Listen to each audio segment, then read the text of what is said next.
नमस्कार। हाँ, एक ऐसा विषय जो काफी लोगों को दिलचस्प लगता है। बिल्कुल। हमारे पास एक स्रोत है, मुर्गी पालन सफल व्यवसाय के कदम। हम इसी के आधार पर समझेंगे कि कैसे सही प्लानिंग और देखभाल से ये एक अच्छा बिजनेस बन सकता है। तो मकसद यही है कि इसके जो मुख्य पड़ाव हैं उनको समझें, स्रोत में जो प्रैक्टिकल बातें बताई गई हैं उन पे ध्यान देंगे। सही है। तो ये सिर्फ मतलब मुर्गियां पालना नहीं है, कम पैसे लगाकर अच्छी कमाई का रास्ता भी हो सकता है ये। हाँ, अगर सही तरीके से किया जाए। तो चलिए देखते हैं इसमें क्या क्या जरूरी बातें हैं। सबसे पहले तो यही सवाल आता है कि भाई किस तरह का मुर्गी पालन करना है। हाँ, ये पहला कदम है। स्रोत बताता है कि 3 खास तरह के होते हैं। एक तो है ब्रॉयलर फार्मिंग। मतलब मांस के लिए। हाँ, मांस के लिए ये 6 से 8 हफ्ते में तैयार हो जाते हैं, जल्दी। काफी तेजी से होती है। अच्छा, और तीसरा है देशी मुर्गी पालन। ये भी काफी पॉपुलर हो रहा है। हाँ, कहते हैं इसमें लागत कम लगती है और बाजार में देशी अंडे और मांस की मांग भी अच्छी है, कीमत भी ठीक मिल जाती है। बिल्कुल।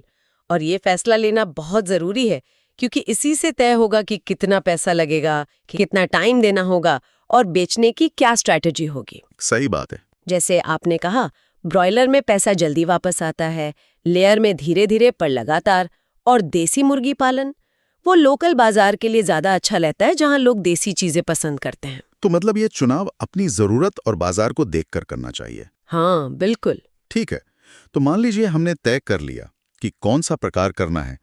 फिर आती है जगह की बात और शेड बनाने की। ये भी बहुत जरूरी है। गाइड कहती है कि जगह ऊंची हो, सूखी हो, पानी नहीं भरना चाहिए वहां। सही। जल भराव से बीमारियां फैलती हैं। और शेड में हवा का आना जाना, मतलब वेंटिलेशन बढ़िया होना चाहिए। और तापमान का भी ध्यान रखना पड़ता है। सर्दी में गर्म रहे, गर्मी में ज्यादा तपन न हो। अच्छा, और साइज, जगह कितनी चाहिए होती है? स्रोत के हिसाब से ब्रॉयलर के लिए 1 स्क्वायर फुट में करीब 2-3 चूजे आ जाते हैं। 2-3? ठीक है। ठीक है। और लेयर मुर्गी के लिए थोड़ी ज्यादा जगह चाहिए, हर मुर्गी को करीब 1 से 1.5 स्क्वायर फुट। ओके। फिर चूजों की बात करें। हाँ। कहाँ से खरीदें? हाँ, ये बहुत अहम सवाल है। गाइड में लिखा है कि 1 दिन के चूजे लें और टीके लगे हुए। और किसी भरोसेमंद हैचरी से ही लेना चाहिए। हाँ, भरोसेमंद जगह से। नस्लों के नाम भी दिए हैं, ब्रॉयलर के लिए कॉब या रॉस, और लेयर के लिए लोमान या हाईलाइन। हाँ, ये जानी मानी नस्लें हैं।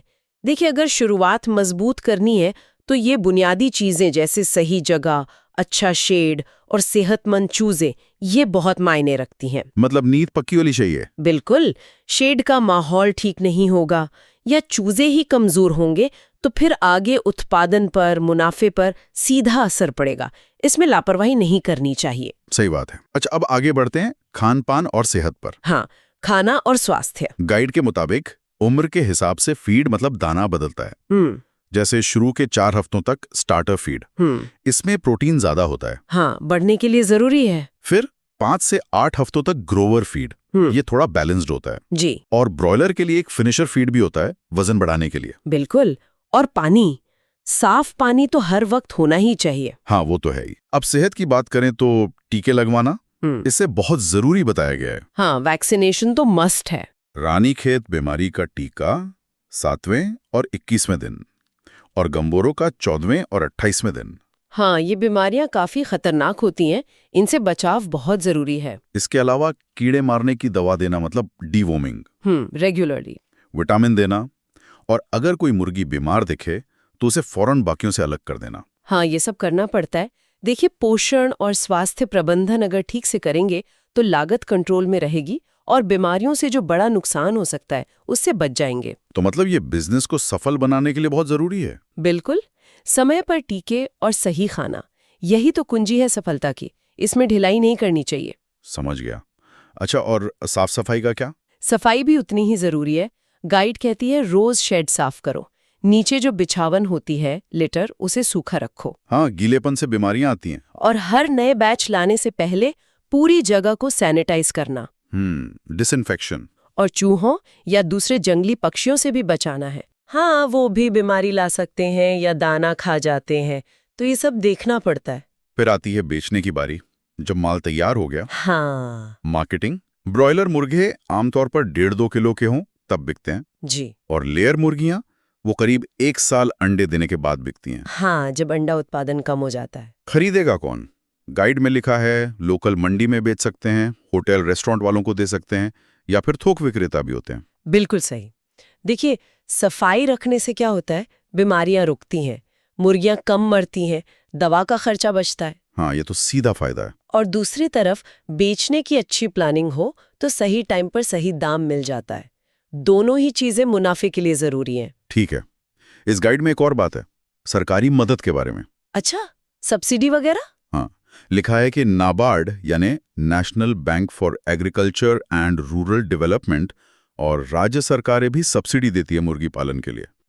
बैंक से लोन भी मिल सकता है और इन योजनाओं का फायदा भी उठा सकते हैं। हाँ, ये जानकारी उन लोगों के लिए बहुत काम की है जो शायद पैसों की कमी की वजह से झिझक रहे हों। हाँ, थोड़ी मदद मिल जाती है।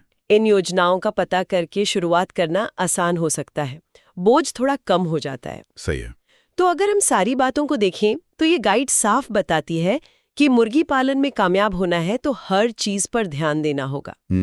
नस्ल कौन सी चुनें, शेड कैसा हो, खाना क्या दें, सेहत का ख्याल कैसे रखें, सफाई कितनी रखें और आखिर में बेचें कैसे। हर कदम जरूरी है। हाँ, ये सिर्फ मुर्गियां पालना नहीं है, ये एक पूरा सिस्टम है, एक बिजनेस है जिसे तरीके से चलाना पड़ता है। बिल्कुल। ये सारी जानकारी तो मिल गई, बहुत काम की है, पर एक सवाल मन में आता है। पूछिए। कि ये तो हो गई आम गाइडलाइंस, लेकिन क्या अपने इलाके के मौसम और बाजार की जो खास जरूरतें होती हैं, उनको ध्यान में रखकर इनमें कुछ छोटे-मोटे बदलाव किए जा सकते हैं? हाँ, ये अच्छा सवाल है। मतलब जिनसे शायद मुनाफा और बढ़ाया जा सके, इस पर भी सोचना चाहिए। बिल्कुल, स्थानीय परिस्थितियों के हिसाब से अनुकूलन करना तो हमेशा फायदेमंद होता है। इस पर आगे विचार किया जा सकता है।